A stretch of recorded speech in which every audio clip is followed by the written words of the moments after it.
Holy hold up. Wow, oh, hold up. Holy truck flipped over and it's on fire. Oh my God, again.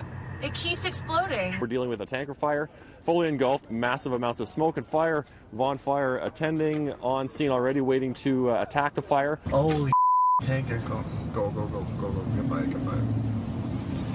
It's hot. I can feel it.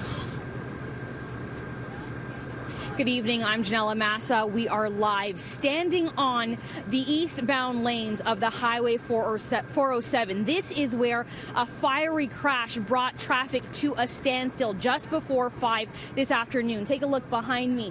This is the tractor trailer that flipped over and was on fire. Now, we're in the eastbound lanes, but this tractor trailer actually started over in the westbound lanes. We're told it hit the median and then hit another vehicle before bursting into flames. Now, there were 2 people who have been killed in this collision. We're learning tonight they are 2 men, both of them the drivers of those 2 vehicles, and police here continuing their investigation, and they will be for several hours.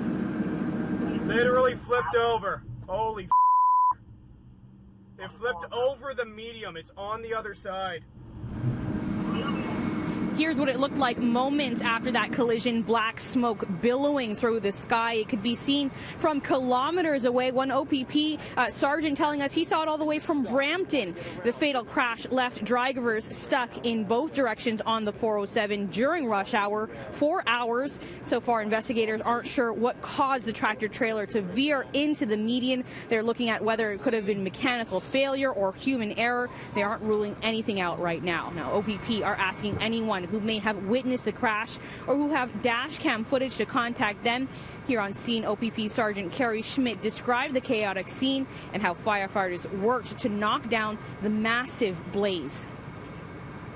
It was a massive fire. When I got on scene, it was fully engulfed, and the fuel itself was causing a smoke cloud and fireballs going high into the sky, almost as high as those high-mast lightings.